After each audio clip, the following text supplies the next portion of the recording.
Is it working now? Yes, we're Oh. live streaming. All We're right. live. Yeah. So, Nice to you guys.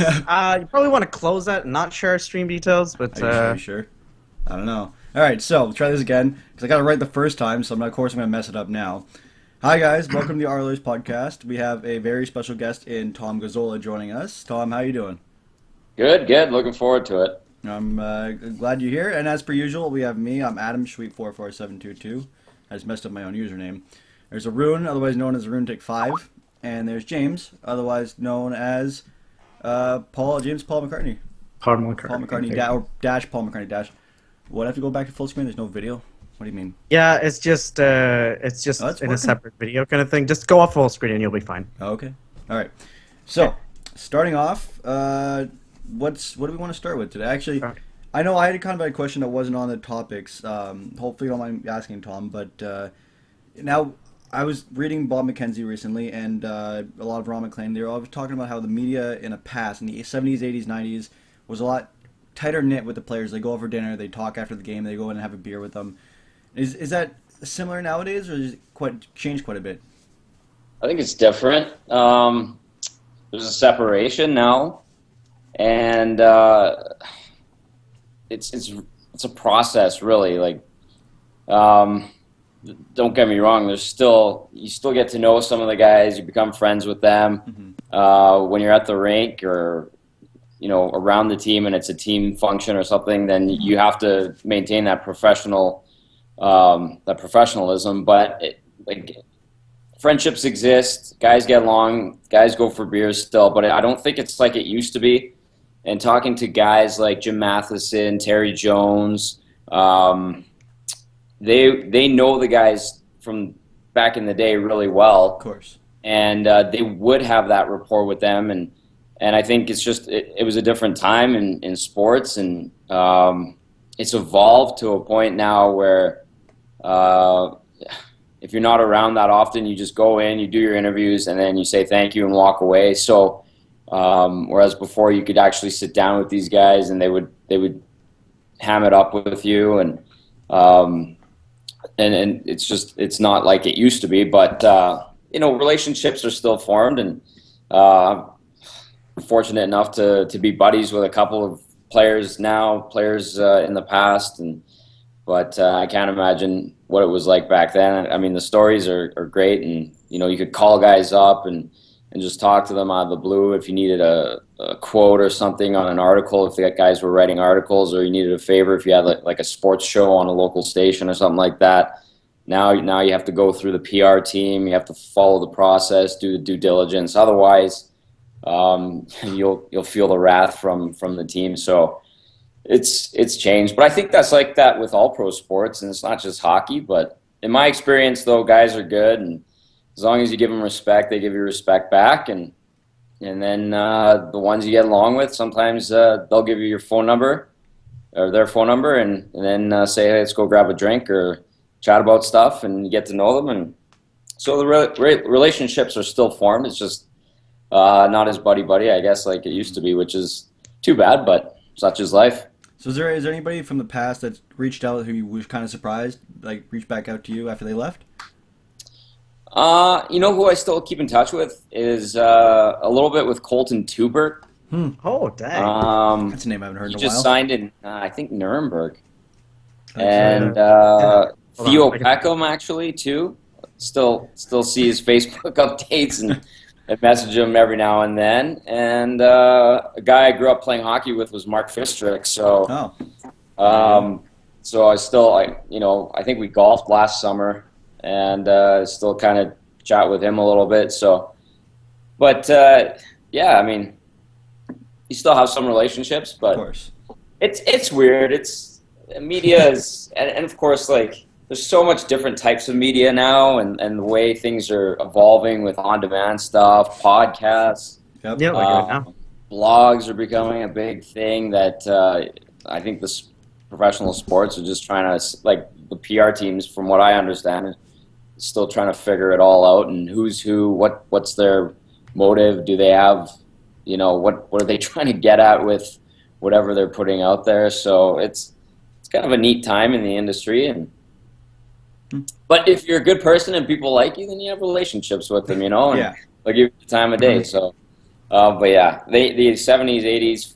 I was watching Gordie Howe stuff the other day after he passed away, and listening to Bob Cole talk about how he was in the Red Wings dressing room before a game in the 60s, and Gordie Howe slapped him on the shins as he was about to skate off onto the ice because he sat in the tunnel because he wanted to see how it was like when the guys went on the ice. And that would be unheard of now. Like, absolutely no chance in hell would anyone get that opportunity besides maybe a social media person for a team where they're getting snapshots or whatever for Instagram or Twitter or what have you. But like if I went to our PR guy and said, hey, like, I want to go in the room while the coach is talking, and then I want to sit in the tunnel while the guys are going on the ice, he would probably punch me in the face and laugh. So I mean, it's different level. Yeah. So did you grow up an Oilers fan? Like, kind of like, watching the team, and you said, "Oh, I want to work for them," or how did you end up getting involved? Yeah, I did. I was a big Oilers fan. I'm from Edmonton, so I mean, I grew up. God, I remember the parade for the '90 Cup. I was 5, and my dad took me to that. So of course I was an Oilers fan, but and I want to see them win now. Of course, it makes my life a hell of a lot easier if they win. Yeah. It makes fans happier and the team's happier. So it's just good all around if they win, which we haven't seen a lot of that. But and then I went into media, and the one thing they said is you have to separate yourself. You can't be a fan anymore. And surprisingly, for me, it was easy to let go. It's like, okay, this is my job. You have to be a professional, and if you want to be respected, you gotta put the blue and orange away and become the reporter. So, do I want them to win every game? Yes. When it doesn't happen, am I upset? Not really. I have a story to tell and work to do. So, but for the benefit of everyone, because I actually feel bad when fans come up to me and say, geez, they played good this game, and I can't believe that goal went in, and they're genuinely upset that the team's losing. That's when I'm like, oh man, I feel for them and wish the team would do better. But personally, when they lose, I still have work to do, and win, lose, or draw, you gotta do your job. So of course. Yeah, I didn't think I would wind up working for the Oilers and doing Oilers TV. I went to Nate in broadcast school, and my first gig was as Gene's studio assistant. So I learned a lot from Gene. And that guy is so well respected around the league. Wherever we go when we travel, people are always smiling, going, "Hey, Gene, how's it going, Gene? Great to see you." Trainers, other players from other teams, PR teams, other media, they love the guy. So when he puts away the shtick with all the puns, he's a really good reporter, and a lot of people respect him, and I was fortunate enough to learn a lot from him. So I went and did news in Lloydminster, and did some sports at CTV Edmonton, anchored sports there briefly. And then I remember. He came to me and offered me this job, and I was like, you gotta be kidding me. This is the web. Like, who watches this thing? I'm on CTV Edmonton. Like, I'm on my way to TSN. And they're like, well, this is how many viewers we have, and this is what the job entails, and this is what the pay is. And all the things were like, okay, that's pretty good. That's awesome. Pay's good. I can't believe that many people watch the website. I'm in. So that's kind of how it evolved. And when I told CTV I was leaving, they're like, you kidding me?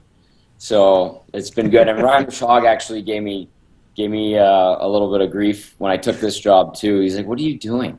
Man, in the Bell, you're in the CTV family. Like, TSN's your next level." Better." And then 2 years later, when he saw the success of the site and Oilers TV and how it was evolving, he just said, "You know what?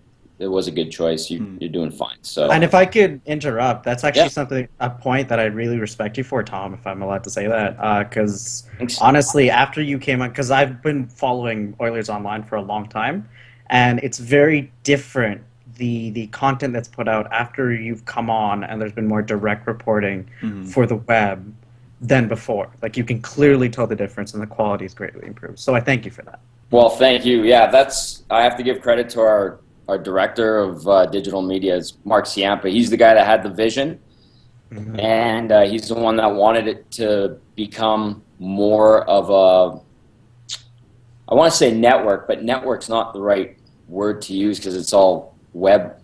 But he basically wanted to make it the hub of Oilers news, and his way of doing that was to make it more of a news station, basically, and that was the draw for me, because I told him, I'm like, I'm a reporter, I'm an anchor, I'm not here to do fluff stuff. I mean, I know we can't like kill the team and when they're playing bad and just shred them to pieces. There's a way to say things and to get the point across. If the team's bad, you don't have to say they played good. There's ways of saying they're bad without just bluntly saying, hey, they were awful tonight. And I think we do a good job of that. But that was the draw for me, is he said, yeah, you know what, we want to be respected and people to take us seriously, and that we're not just spinning everything to make it seem like everything's hunky-dory when, you know, they're in last place. And to hear that, you know, it's appreciated, that makes me feel like we're doing it right and validates how we're doing it. So appreciate that very much. And that's our goal. We want to be fair. We know we're part of the Oilers organization, but you know, you can't sugarcoat or put lipstick on a pig when things are bad. And there's a way to do it. There's a way to do it respectfully, and I think we kind of toe that line relatively well. All right, so we've covered a little bit of background. How about we talk hockey? Let's do it. Let's do it. So obviously, Game 6 goes tonight. James, I want to start with you. Who do you have tonight, and is it the end of the series, or do you think Sharks coming back? It's in San Jose, right? Yes. Yep.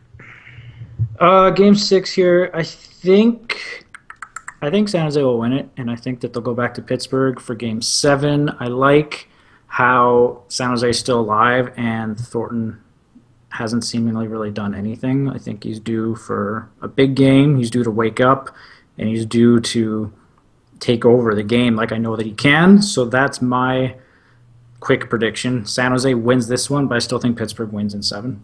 All right, Arun? Okay. Quick comment chime in. Professor Scribbles, a regular viewer, says Sharks 5-0 against the Pens. He's definitely a little biased. not biased. He's a Sharks fan, so... Yeah. He's a huge Sharks fan, yeah. Anyway, I see...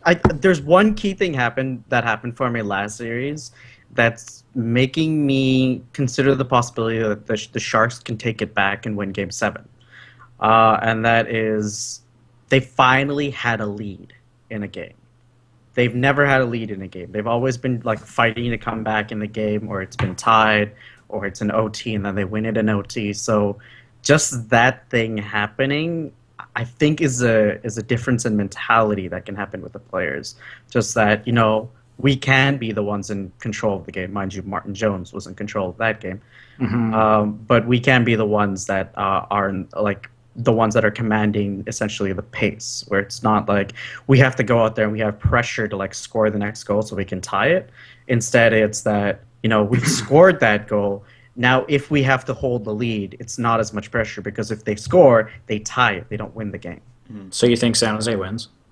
I think, yeah, I'm open to that possibility. San Jose wins, and then Game 7, honestly, it's a coin toss, but I see San Jose winning at this point. Tom?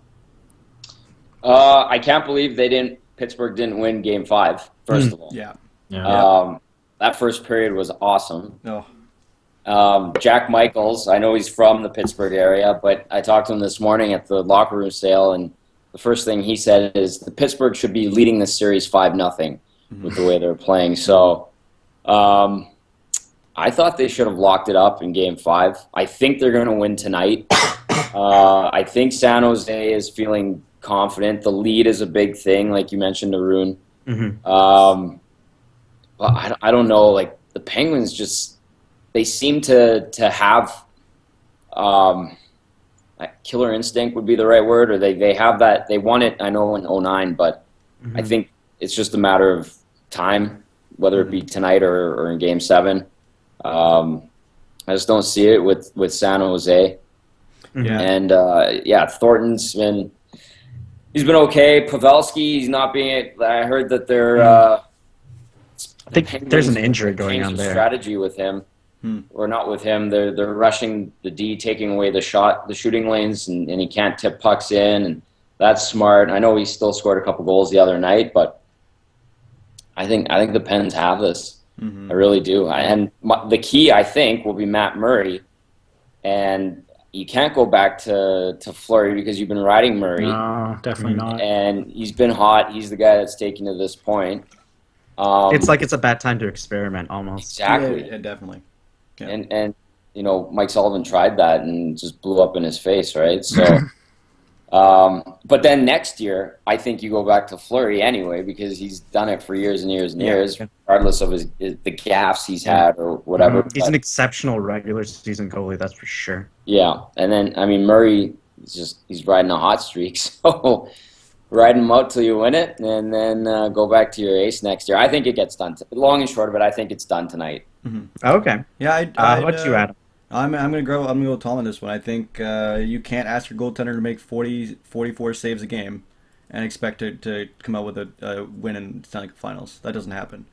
Well, it does, but we're not in 2011. We're not Vancouver, and this isn't friggin' riding or anything. So I think they have it. To be honest, I just Martin Jones is amazing, but the Sharks have never really they had a lead, but they never looked comfortable with the lead. They never looked like they were going to take over the game. They always looked like that they were just staving off the Penguins' attacks. And Martin Jones made 3 or 4 miraculous saves in the third period, and it was so I think they're done, to be honest.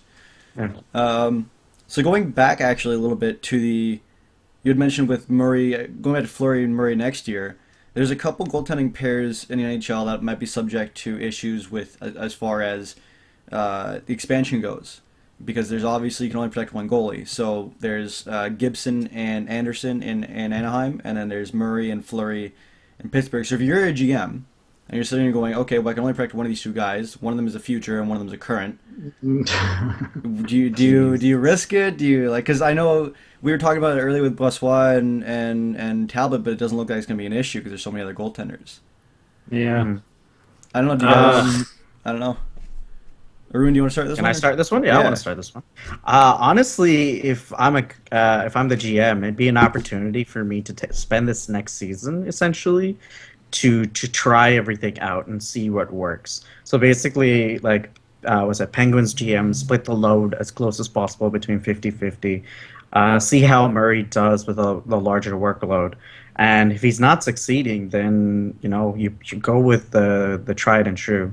And he's what? How old is Fleury now?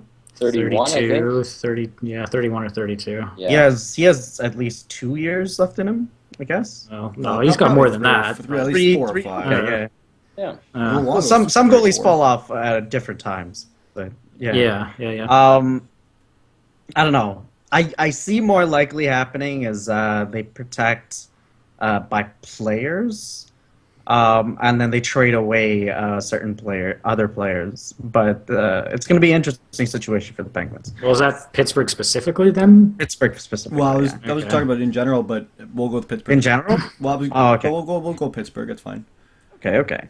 I mean, in general, it just depends on how confident you are in the new guy, right? How much work, because with the NHL, it's not about how spectacular are you in one game. It's about how consistently can you play, and that's where the older guys can get more preference. Yeah. So in general, I give more preference to the older guys. But how old? I mean, if we're talking Pittsburgh specifically, 32 is not old for a goalie, but at the same time, what's Murray? 22? He's on the U23 team, I don't know. That's a tough call to make, but I'd almost rather leave Fleury unprotected. That's just because with Fleury you got maybe three more good seasons, and Murray is obviously not a for sure thing, but I don't know. I just feel like if he pans out, that's another decade that you got. So I don't know. That's just how I feel. Tom? Keep in mind too, the Pens are loaded in the farm when it comes to goalies. They still have Tristan Jarry. All right, They have that Zatkov. Like I think they've got flexibility there. So, but Zakov was the backup before Murray came in. yeah, exactly. So it's gonna be interesting. That's if I was running a team, I think I would ride Murray for this playoff run, and then next year I'd say, well, okay, you obviously, I mean, should when they win the cup, you say, well, you got us there. You play him more, obviously, but I think you still go to the guy that's been doing it for 10 years for you. Because I don't know what Fleury's done to not have that job. And, so you go with what's tried and true. And that's just me. Other people have different opinions, but if I were in Jim Rutherford's shoes, that's the mentality I'd go into that situation with. I guess we can go on to. Oh, Adam, did you want to chime in at all, or? Well, I was going to say it's similar opinion where I liked what you said with the 50-50 split. There's no rush to trade them, but for me, it's also partially the cap. Because when you have, with the team they have right now, they're really, really close to the cap, and if you can save a few dollars for at least a little bit, then you might go with the goaltender who's just as good and costs a hell of a lot less. So. Okay. Yeah. So let's go on to the next topic. Specifically, we're moving on to the Oilers. So I guess the key question that really comes into play almost is that, anything is really possible. So in terms of priority, who, in your opinion, should the Oilers target first and foremost this offseason? Understandably, defense is an obvious area of concern, but there's possibility that, we need to address our lack of production issues. We had the 26th best offense in the league, and we haven't been great in terms of offensive production throughout the last 10 years or so. Yeah. Even the last 5 years. On the offensive side of the game, it's apparent that we need to improve that. So I guess on that point is, who do we target? What do we address? I can start looking at right wing. Yeah, I mean, I think the left side's pretty solid.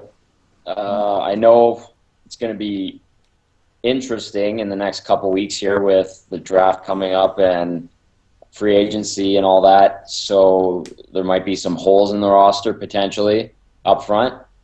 I was looking at the free agent list, and this was me just kind of spitballing, and I saw David Perron's name. He's a UFA this year, and I know he liked it here. I know he was productive here. I know he necessarily wasn't always put into prime scoring opportunities in the lineup, and I always thought he was the right kind of guy with grit, tenacity. He's got a shoot first mentality. He tied for the team leading goals that one year with 28. So I would look at bringing him back. Again, that's just me.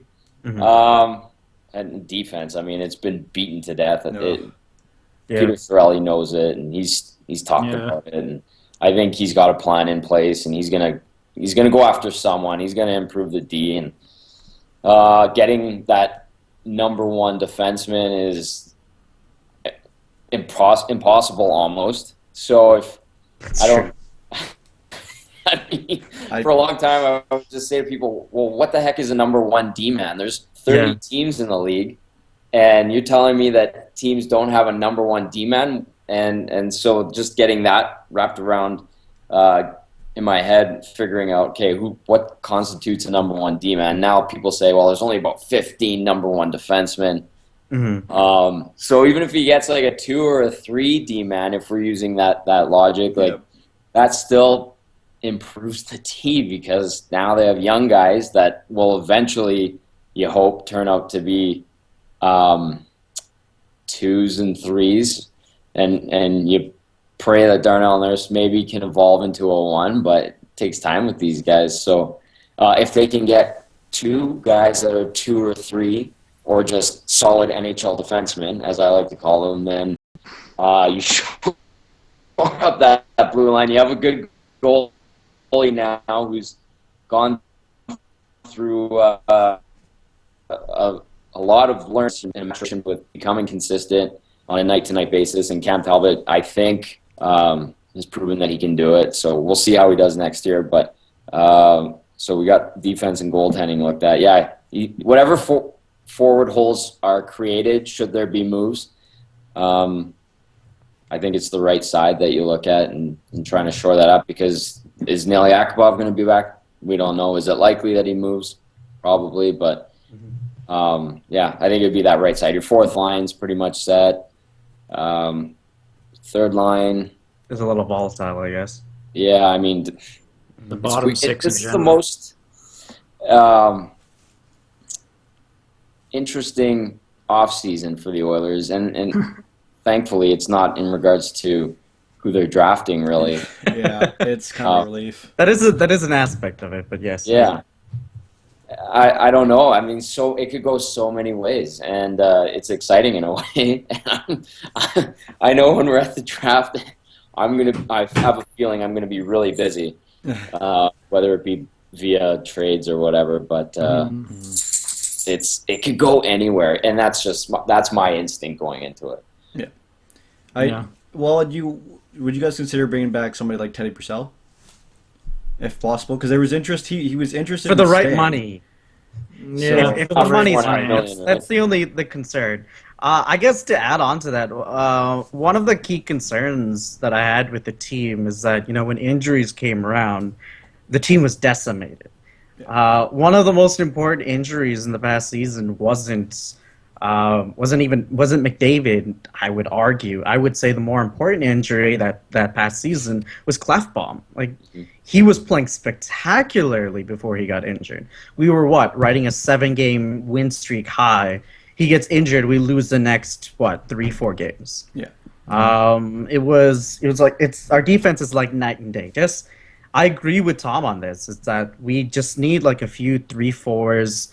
Solid guys that can possibly develop into 2s, and have a healthy Clefbaum. That's, I think, more important right now. I mean, by the metrics that we've looked at, I don't know how into analytics you are, Tom, but the metrics have kind of pointed towards Clefbaum already bridging the gap between a high second pairing and almost a first pairing defenseman. He's really, really close to being there. Whether he can continue that after, if it's assuming the skate that he's getting fits him properly, but or not fits him properly, but doesn't irritate anything around the area of his ankle. But he's pretty good. We might have a number one defenseman at Clefbaum depending on how the next 2 years go. So we don't know. But sorry, I interrupted you there, James. No. Okay. No. You guys are doing good. You guys are doing good work. I was just gonna launch into a name drop. I mean, as far as fixing the team or who you want to, target this offseason, like Tom said, the blue line, it's been beaten to death. There's nothing that we can say that hasn't already been said. You go down through the list, and it's Demers, Barry, maybe Hamonic. It seems like he's kind of been taken off the table. Goligoski, Falk, Vatanen, Gudis, Trouba, Yandel, Severson, the list just goes on and on. Well, yeah, it just seems I don't really know what they're going to target, and I'm actually really glad that the decision isn't up to me, because I remember last summer when Sekera was signed, everyone was very excited except for me, and I was not excited about that signing at all. But he kind of made me eat my words a little bit, So it's He had a pretty solid season. He wasn't spectacular, but he was okay. And I don't know, it just goes to show things that you do. I don't know, do you know what I'm trying to say? Almost like a ripple. Yeah. Things they take forever to play out, and it's man, I love this team and I have a million ideas to fix it, but I'm really glad that it's not actually up to me. Yeah, because regardless of what moves are made at this point, there's always going to be we're not going to 100% win everything that happens in this offseason. No. I think all fans are so excited about it, changes happening, that they're just working under the assumption that everything's going to be a perfect change. Yeah, I think we need to open ourselves to the reality that teams know we're desperate, so they want to really like Gouge it. prey on that. Yeah. You know? I think yeah. I think we're going. I would also add onto that. Sorry, I'm interrupting you. Forward depth tradition. too is really important. I think when we had offensive injuries, injuries to our forwards as well, we really didn't have anyone coming in that could at least match even 0.7% or 0.7 of the production that our top two lines were doing. Like Hendricks got a quick look on the top line, I think. Yep. Oh yeah, he was playing And top. that was a very short experiment. Cassian had quite a long time trying to work with that top line, and that didn't last very long. In the end, he ended up being scratched for the last couple games or so. And it's just getting that consistency from our bottom six and looking for depth in that regard. I think it's something we really need to prioritize this offseason. Yeah, the bottom six for sure needs to be sorted out a bit. And it's Sorry, Adam. I interrupted. well, I was gonna say that I think a harsh reality might be that we have to look at a trade for defensemen as one we're going to lose in the short term. What we're going to have to pay to get a premium defenseman is going to be more than what we want to pay and more than we're going to be initially willing to pay, but it should pay off in the long run. For example, if we're going to be giving up probably an extra high pick that we may not necessarily want to give up, or an extra player or a prospect that we thought we might retain, I don't think we're going to gouge in the same way we saw with the trade last year. But I think if you want to pick up a good defenseman now, especially when you're in a position where the Oilers are, and you have a lot of picks you can use, then you end up losing one of those trades. Like in the short term, we're going to have to pay more to get a little bit back. If you guys know what I mean by that, like. No, I understand you. Yeah, I don't know. It's just Did you want anything? That circles around to being in the position of weakness too, right? So, yeah. All right. Did you want to add anything to that, Tom, or are we good? No, I'm good. Okay. I like you're in it though. It is very likely, though, considering we talked about who we're going to go after, that we're probably going to lose someone significant or a pick or something important in this process. And that's what I'm thinking. Is that, like, for example, we were talking about Hamonic earlier in the year. Snow won a nurse back, and it's like he's not getting nursed, but we might lose somebody like Musil or Simpson or I hope we don't Davidson. Like, I really don't. No, want to not Davidson. I love please. Brandon Davidson, but if it's something that our team wants and it's going to get us a player like Pietrangelo or like a big name solid defenseman, we have to give up something that we're not going to give up, and that might be. So I guess adding on top of that, there are some players as well that have asked for trade requests, and there's some other players as well that, though I'd argue that their play hasn't been bad necessarily. They've been put into a bad light with the coaching staff. One example of this is Fane. So then, in that light, I guess, taking into consideration those kinds of players, as well as losing a significant player in order to get that movement going, who do you think we will see moved from the Oilers? Me? Yeah, Tom. Sure. Who do? Oh, jeez. Yeah, we could see Mark Fane. His name could be out there if a team wants to pick him up. Like Adam was saying, the realization that it's going to cost something to get something. If fans haven't already kind of let that set in, they're going to have to figure it out. You're not going to get a sweetheart trade in the league anymore. You're not going to fleece a team. It doesn't really happen. Although Boston got a Dougie Hamilton deal, that was. Oh, I was thinking of the Sagan trade. That trade living, so you don't see it that often. But we could see fan favorites on the move. Is it two of the three big guys that everyone's talked about, the $6 million guys? It sounds less and less like it's going to be two out of the three now. Maybe just one, maybe none. But I think Peter Chiarelli's he knows the formula right now with that team doesn't work. No, it got them 29th place this year. So and they've been open about it. They're going to have to make a move, and it's going to cost an impact player, and I think we're going to see that. And I don't know who it's going to be, because all of a sudden it's Nuge's name that's popping up everywhere. And out of the blue, he became the guy that's going to get traded, apparently, when before everyone was talking about Taylor and Jordan. And it's funny how it evolves, and then you get other people from other markets saying things. And so at the Combine, I was even hearing people saying that teams were trying to get Leon Draisaitl. So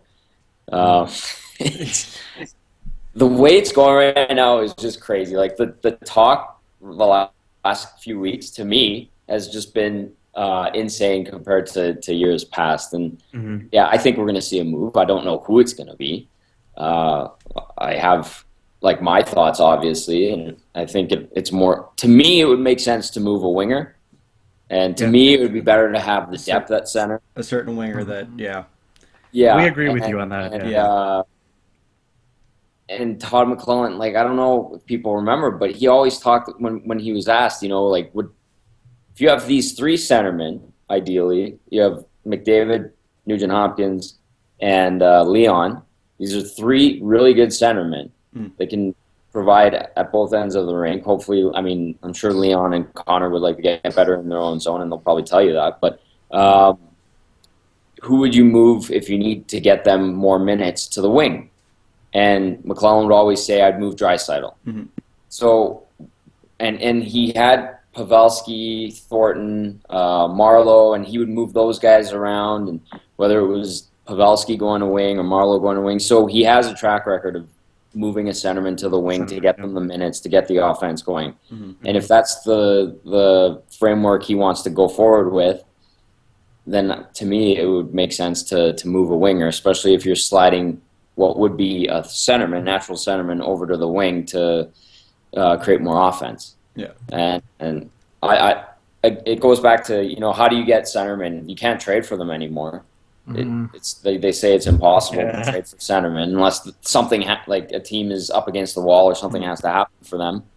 Like with Columbus, develop centerman, right? I was to say the last big trade involving a centerman would have been the Johansson trade. With Jones, and that was a blockbuster. And now what's Columbus looking for? Yeah, exactly. Right. Number one centerman, yeah. So we were screaming for centerman depth for years and years, and now that we finally got it, have it. Everyone wants to trade it away. That's the thing that's killing me. It's like, do you guys not remember how hard it was? Like Taylor Hall had to play centerman 2 years ago. Like, I mean, now we want to trade one? No, just stop. Relax, everyone, hang on just a second here. Like, yeah, I don't necessarily value Nuge higher or lower than Hall or Eberle, but I believe, at the end of the day, he plays a more valuable position. And if you're looking at one of those big three to trade, it kills me because I love Hall. He's like my favorite Oiler. But one of the best left wingers in the league. Yep. Yeah, without a question. Top three. I love Hall. He's like my favorite Oiler. I probably would like Hall or Eberle before Nuge, and it kills me to say that because I've gone back and forth on it so many times, and it's like I remember what it was like before we had centers, so it wasn't that long ago. So the issue that I'm having is that TSN isn't wrong very often with their trades because of the guys they have in their trade center. You have McKenzie and Drager and Rashad. Rashad works with Edmonton, obviously, but. And Nuge is the top of their list right now, like the top of the entire league. And that's pretty damn scary. Because I can't remember in the last 3 years when the guy at the top of the list didn't move.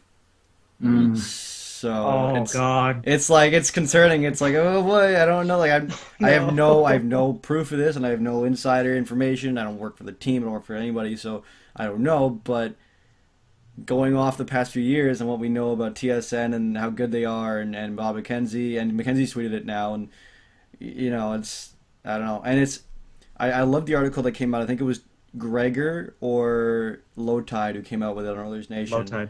There was a piece that said, once you trade Nugent-Hopkins, you don't have Nugent-Hopkins anymore. And I think that's just a good way to put it. That was Lowtide. The moment you lose it, it's gone. And then, he's playing very well for that team. It's like, yeah, because he was playing well for us too. Yeah. But that also says, like, you got to give to get. I mean, you can't be... Yeah. paralyzed to make moves because ultimately I love Nuge, I love Hull, I love Eberle. We got 29th place. That's the fact of the matter. That's Yeah. like something's got to change. The formula is not working, and I We've been love saying those that guys. for years, right? That's just So, it. that's- Okay. Things cannot continue as they are. Assuming, if I were to, I guess, to move this slightly away from the conversation about these players, from the looks of it, there is a high likelihood that Yakupov might be traded. So, who do you think a likely repeat might be? And should we trade Yakupov? I guess. Who wants to start? Whatever, I'll start. Take the initiative. Should we trade him? I don't know whether or not we should trade him. He likes. I think he likes Edmonton. I think he likes being an Oiler. Obviously, the play hasn't been, mind blowing. Still a good cap hit though for next season. He tries like hell. Just not pure hockey IQ. I've heard Damon Severson's name being batted around as a trade for him out east to the Devils. We're not going to get full value for him, I don't think. Not even full value, but he's a number 1 overall pick, maybe still coasting off of the draft pedigree a little bit. I don't think that we're going to get that equivalent back in a trade, but at the same time, he's probably not very happy at how things have gone here, so he would probably welcome a trade, I think. The interesting thing someone brought up online the other day actually was that we got a third for Schultz, and Schultz obviously a different player. He hasn't he was supposed to be that big guy, and there's obviously things said about him that we won't repeat because we've heard it so many times. But if you can get a third for Schultz, does that mean that Yakupov still has a lot of value? Because there was Pouliot and Yakupov for Vatanen being thrown around at the deadline, and is a third round pick value? Well, it's I for think Schultz. He has a low first value for Schultz, but will you find a team that's going to trade you a first for that? Is the issue. It's almost certainly going to be a package. You can't really value a player that had that kind of performance at a single concept. I'm gonna throw this one to Tom and see what his response is actually With Yakupov? with Yakupov. Yeah, he does like it here, legitimately. He didn't produce. He struggled, and he didn't excel under Todd McClellan. He was given opportunity. He looked good with Connor at the start of the year, but you have to keep in mind whoever plays with Connor generally looks good. Pat Maroon looked outstanding with Connor. And yeah. He's That's made probably a not gonna career out of continue. that. yeah, Pat Maroon's so- made a career out of looking good with good players. Good Yeah. players. And and that's a credit because some guys they can't play with good players. Some guys, and then other guys who you think might not have the skill set to adapt to a highly skilled player, find a way. And he's one of those guys that he can rise to the challenge, and his game elevates when he's put into a position with skilled guys. So you have to credit him for that. Mhm. But in terms of Yakupov, it might be time to move on, because I think he's going to be put into a top 6 scoring role? Unlikely. We saw it last year when he came back. They tried. He had a great game in San Jose, his first game back, and then he kind of gradually declined in his play. And it's been interesting, and I think there's a real admiration for Nail. He does have that first overall aura to him, and that the fans think very highly of him, and that he would be highly coveted. But deal didn't happen at the trade deadline when the agent and the Oilers said, "Oh, well, we can explore it." And I don't know if it was the price tag or what, but could they get a pick for him? I don't know if a late first is as likely as a second or third rounder. Mm-hmm. I don't know where his value is because I don't think it's as high as a first round pick right now. Could he potentially down the road be a 25, 30 goal scorer? Yeah, probably. He's got the tools. Do I think it's going to happen here? Maybe not. I think we'll find out in a couple weeks. But I do know he likes it here. I like him. He's good people, and Yes. when he's on, it's exciting to watch. Mm-hmm. And it's just Mm-hmm. getting to those moments is tough because we haven't seen a lot of it. So. Yeah. I think Yakupov's biggest problem in his entire career was the fact that he was drafted first. Yeah. Okay. He's drafted at any other position, and there's no real conversations in this regard. It's just that the expectation when you're drafted first is that you're driving the play. Yakupov's not that kind of player. He's not the one that's driving the play. He's the one that's complementing the play. He's like the trigger man. Yeah. Because of that, like if you look at his career, when he's partnered with Gagne, when he's with Derek Roy, when he's with McDavid, when he's with Draisaitl, when he's with basically a centerman or someone that can play make and take care of having more of the puck possession, he plays fairly well. He puts up points.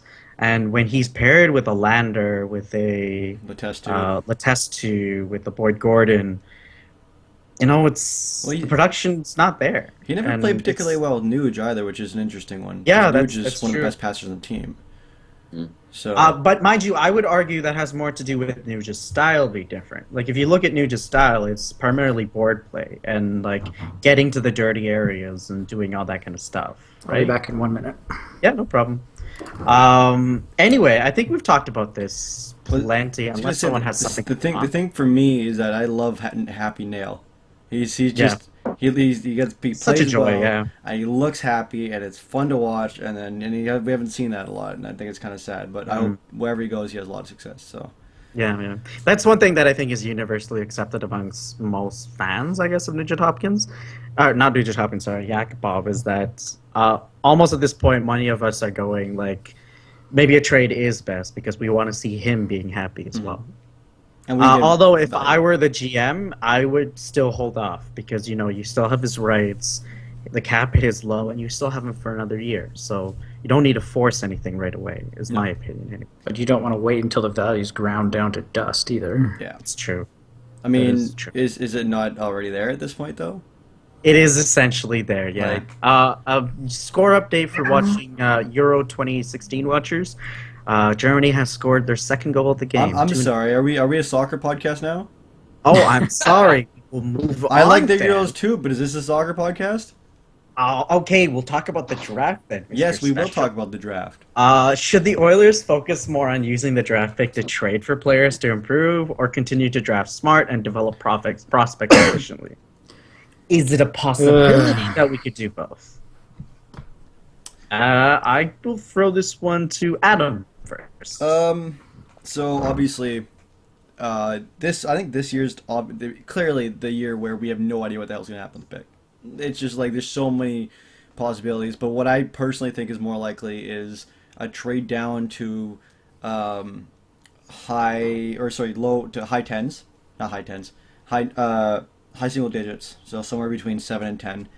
So that way we get a player back, likely good player, and it'll probably be a package deal. And then we'll get and we'll still be able to draft somebody like Sergachev or Yolevi or Chychrun or even... Who's the guy that stock suddenly went up at closer to the end? Logan Brown. Yeah. No, the defenseman.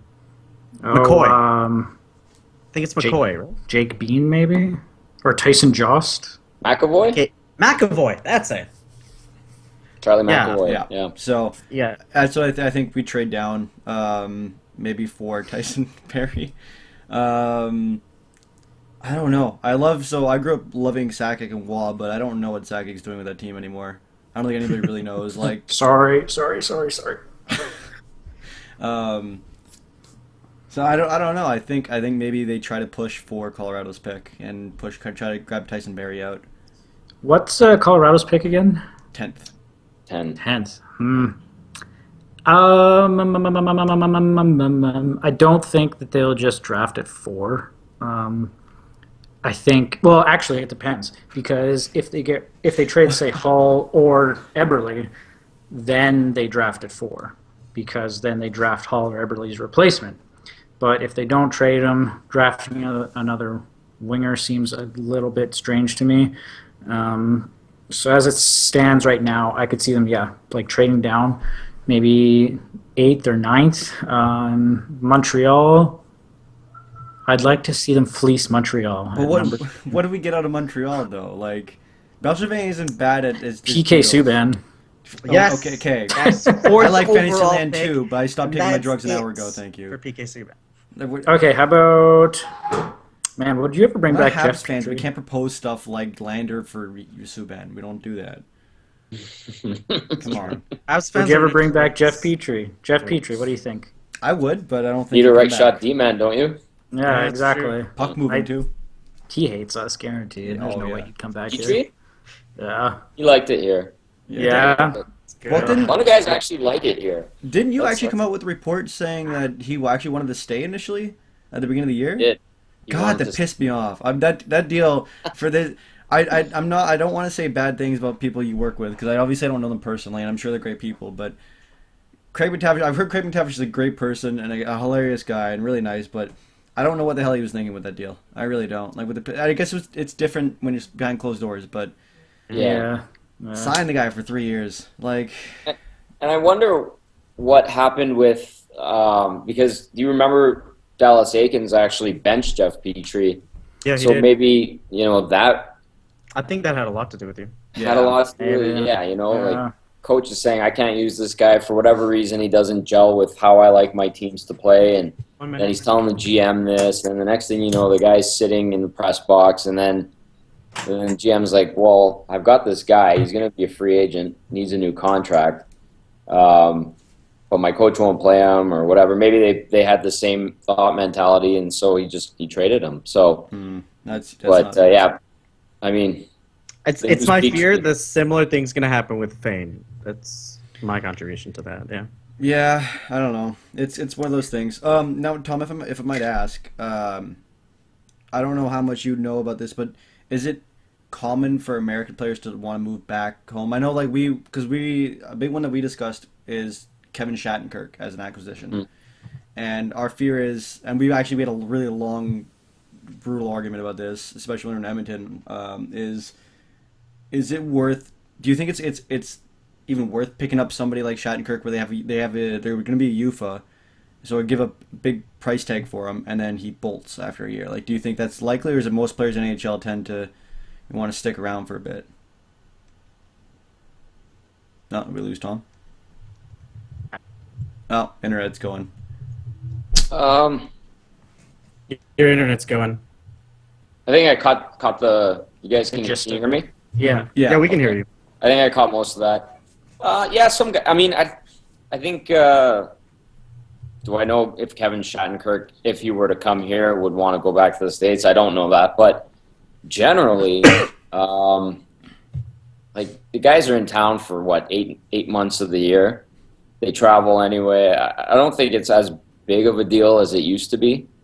In terms of coming to Canada, I don't know if American guys. I don't think it's like the NBA where guys don't want to go to Toronto because they think it's Canada and they don't want to live in Canada. I don't think it's anything like that. It's funny. We've had a good history with American-born defensemen in Edmonton too. Like we've had a lot of them, haven't we? Mm-hmm. So, yeah, I don't think it's really an issue.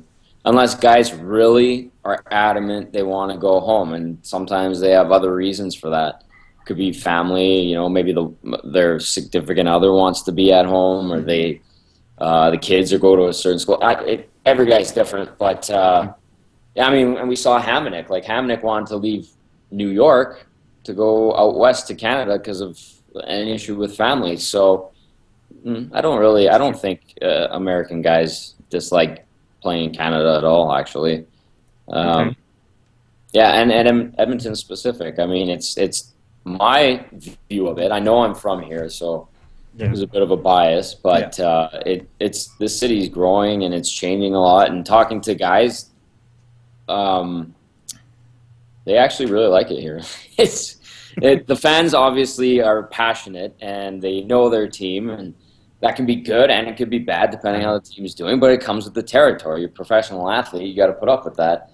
But like I remember having a conversation with Adam Clendenning at the start of his tenure with Edmonton when he came over in the deal, and he was staying downtown, and I was like, how do you like it here?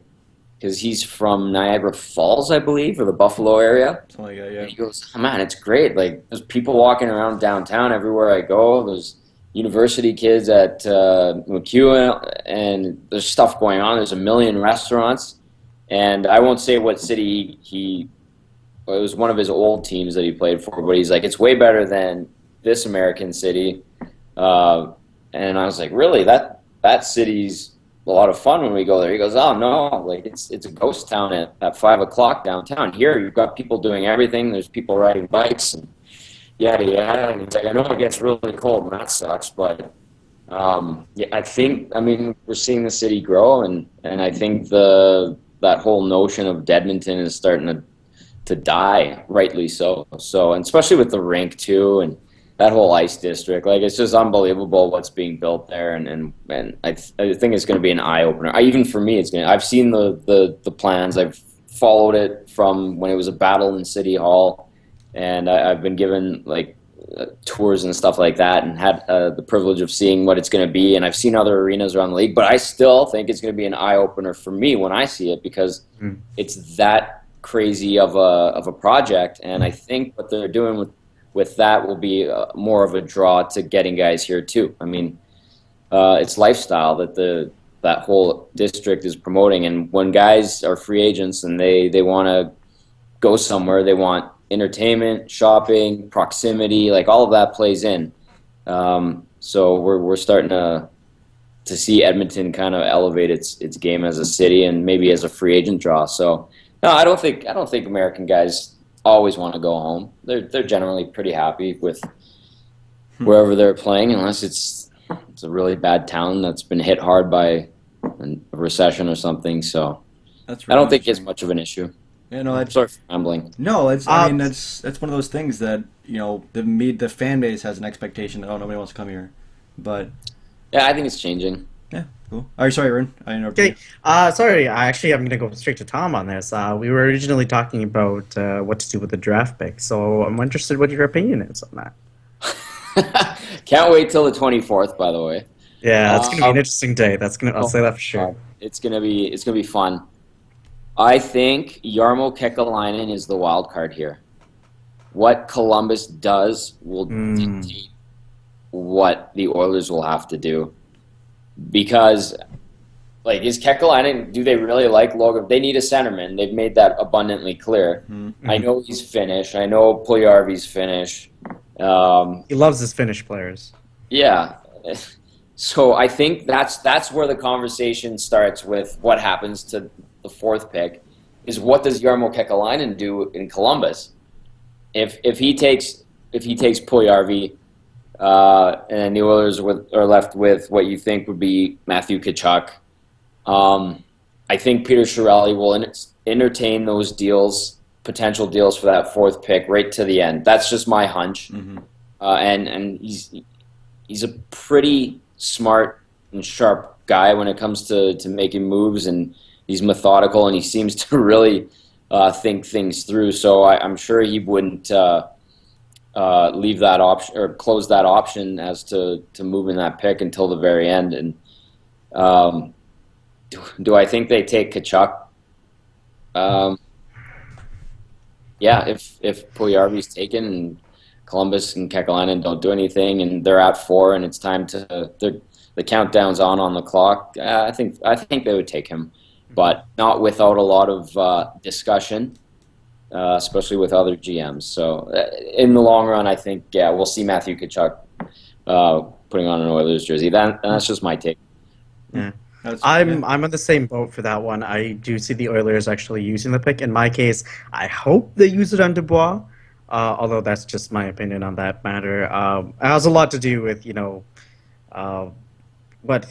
how long did he play center? I know he didn't play it that long. Half a year. Half a year, yeah. Yeah. So he has that flexibility almost. More importantly than that, he has very high accomplishments while being the main, basically, point producer on the team, while being almost a year younger than Tkachuk. That's the main selling point for me. He's also bigger than the Tkachuk too. A little bit, yeah. Yeah, just slight frame difference. Wait, what do you say his name again? Matt, say What? Matt's name again. I'm really bad with names. For the longest time, I mispronounced Chiarelli as Chiarelli. Would you say the Chuck? Moving on to the next He point. did too. Oh man. I guess we briefly touched on this. But I just like to get, I guess, sort of like second last question kind of thing. What the hell? Stream's not frozen for me, James. It's still okay with me. I guess this question specifically for Adam and James. If the Oilers were brought up to the table and they had to make the pick and no trades were available, who do you see them picking? It's Dubois or Kachuk. I mean, that's really the only two options available. I don't think that any of the defensemen that are there are at that wave. I think the top 5 is probably pretty set. It's either Kachuk or Dubois. I'm okay with either one, to be honest with you. I think that Kachuk has some recency bias that is maybe elevating his status a bit. That's fair. Mm-hmm. I will not say that I know Dubois that well. I don't think I've ever actually watched him play. He wasn't on the World Juniors team or whatever. I don't really follow the Q that closely. I see a lot of dub games out here, but the Q is a little bit more foreign to me, so I don't really know him that well. Kachuk, It's a higher scoring league, that's for sure. Kachuk I like, but recency bias, like I said, and then it's tough not to think about Marner and Dvorak. And that line that was in London was like the best line that I've ever seen. So In juniors, yeah. in juniors anyway, like arguably one of the best junior lines ever, man.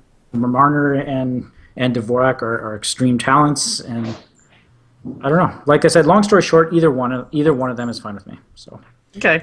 One thing that I like to add before I send it to Adam is that it's also important to consider that when one of our $6 million guys are being about to be traded off, it is extremely valuable to have a prospect in the wings that can eventually come in and fill in that role. Mm-hmm. Perhaps not right away, but sooner rather than later. I'm wondering how much stock Kachuk or Chiarelli puts into legacy, because if you look at Kachuk, there's Keith. Keith is obviously one of the best players to ever play for the Coyotes. He was a great Blues player too. So I'm wondering if that kind of plays in, then maybe the Oilers go with Kachuk, because at least genetically what might be in the lineage. But Dubois is also fantastic, and that probably, they talked about the flexibility, that might be something to look at. The interesting thing, I think I don't know if well, obviously for me, if Puljujarvi is available, I don't even think you trade the pick. You take Puljujarvi. Yeah. But I don't see him falling to 4th, just because that'd be lunacy. To me, Anything is a possibility. it's a possibility. We've seen weirder things, but I don't. Seth Jones fell pretty far, if you remember that one. Yeah, that was. Well, he fell to what, 3 or 4? 4. 4. So that one He was actually, predicted to go first. yeah, remember? that threw a lot of people. Well, it was McKinnon, Barkov, Drouin. yeah. Yeah. Then we took Nurse that year, I think. Nurse Yep. and Yep. yeah. So yeah, no, I mean I could see it, but as for I think we go with Kachuk, just because recency bias is going to play in a little bit. He's still a big, strong, good player, and there's the lineage. He's still a hell of a player. Yeah, and you know his dad's obviously has some input in his training and all that stuff. You know what you're getting.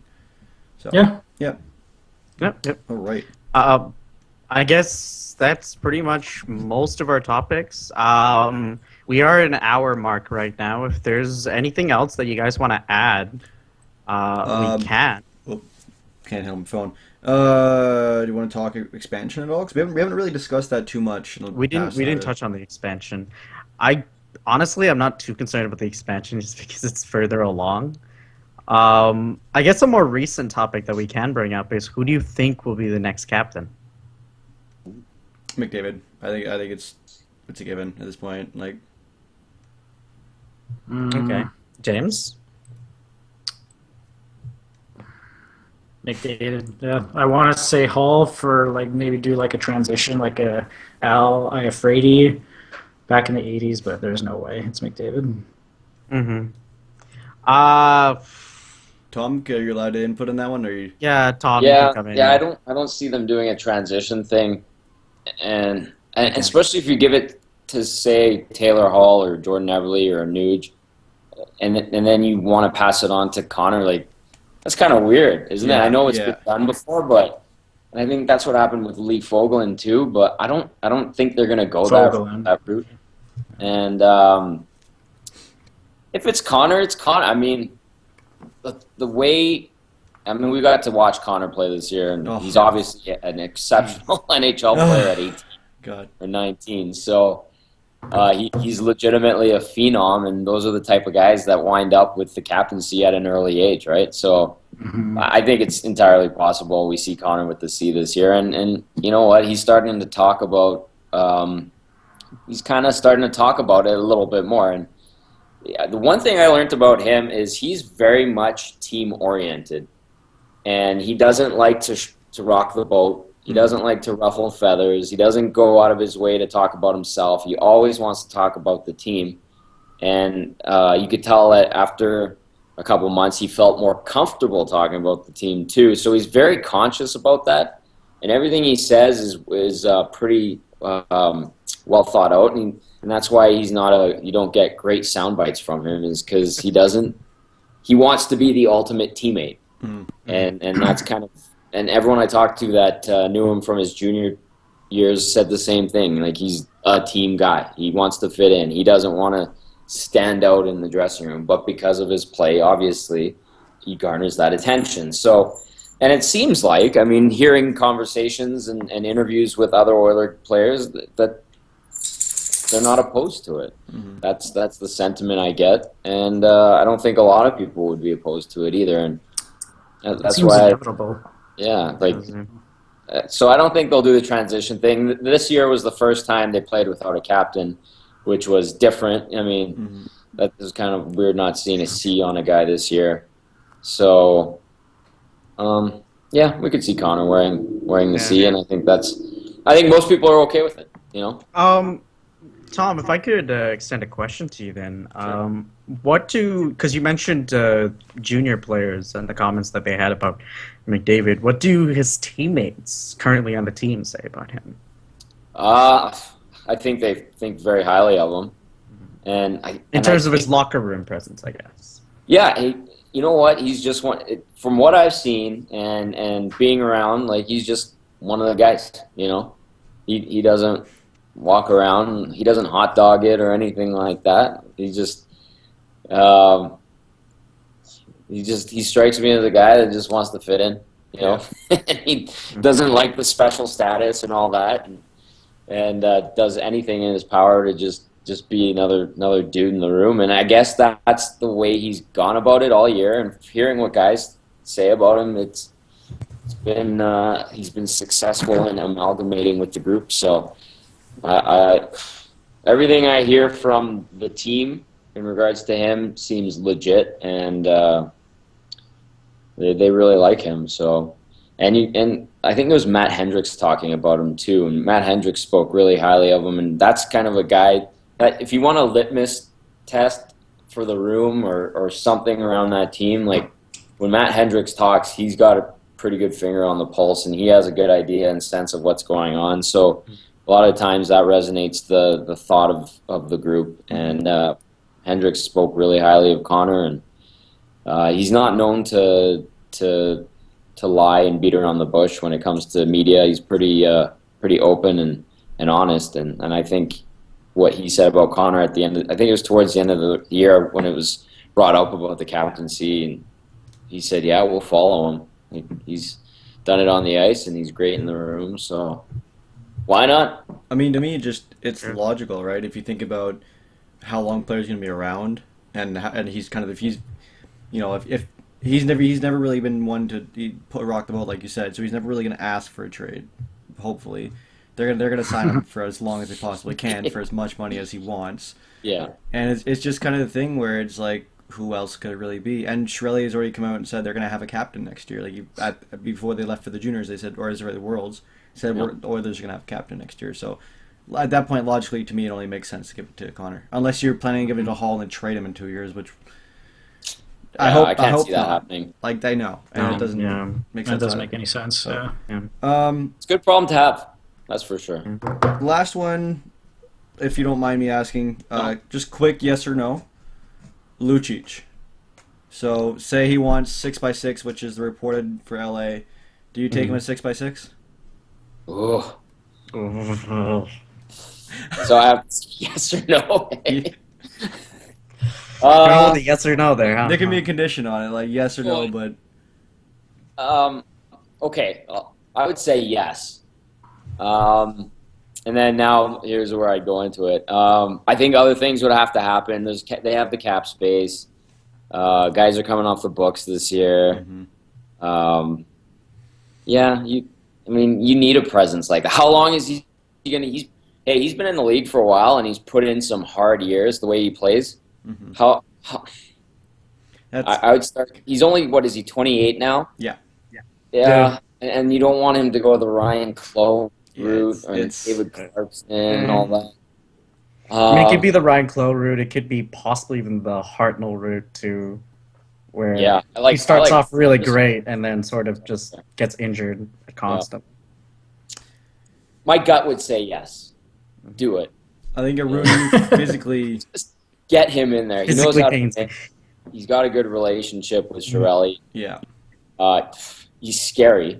I remember talking to Laddie Schmid when he fought him once, or was challenged by him. He's like, that guy's crazy. Like, he's one of the scariest guys in the league, and that's a 6'4" Czech guy who's not afraid to mix it up, saying that. Yeah. So steps in front of us constantly. He was the second goaltender for a year in Edmonton. My only concern for Lucic is that I'm fine with the cost. It's just the length that just is a little unnerving. Because that takes him to what, 34? Yeah. 34? Would you take 34, 35 at the end of the season almost? Would you take and we're talking about new contracts that we have to offer to Draisaitl and McDavid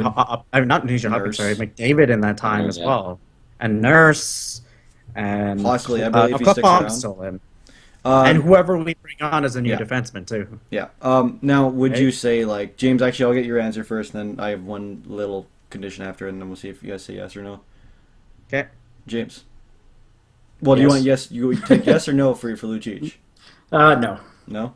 So what if it's 4 years at 6.5 or 6.7?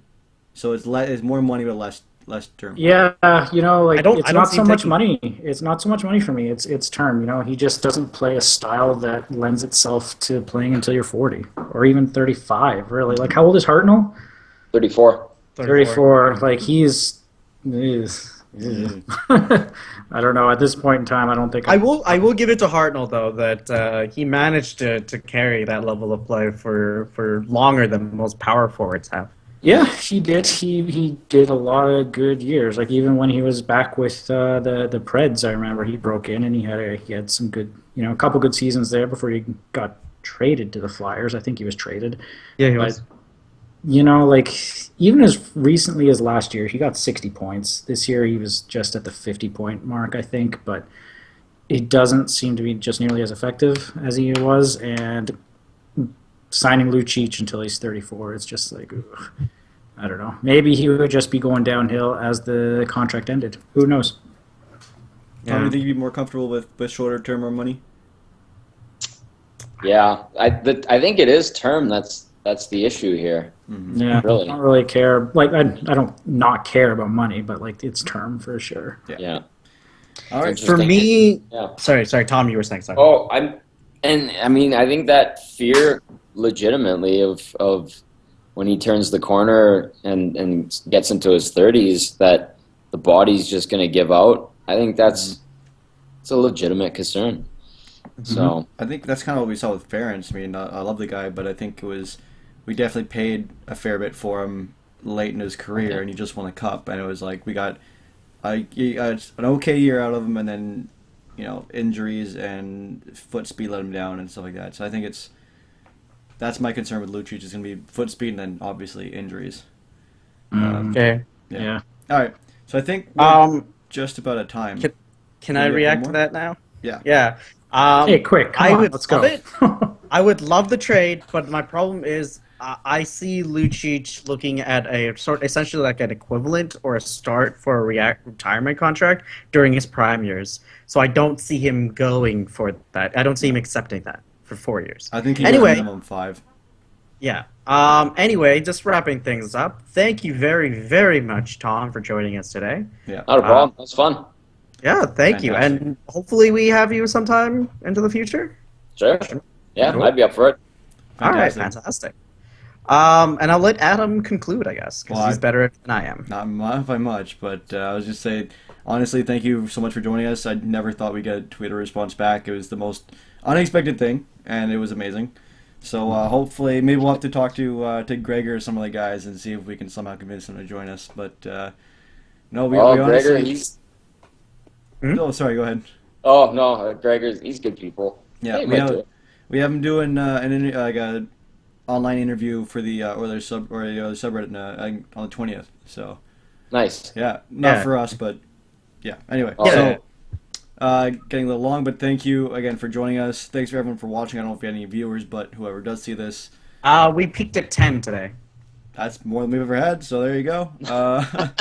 Nice. We get more views after the fact. Yeah. But, We do. live viewers are a little As less. usual, James, otherwise known as Paul-McCartney- Arun, Arunatic5, Tom Gazzola, and I'm Adam, Sweet 4 for 722. Thanks for joining us, and we'll see you guys next time.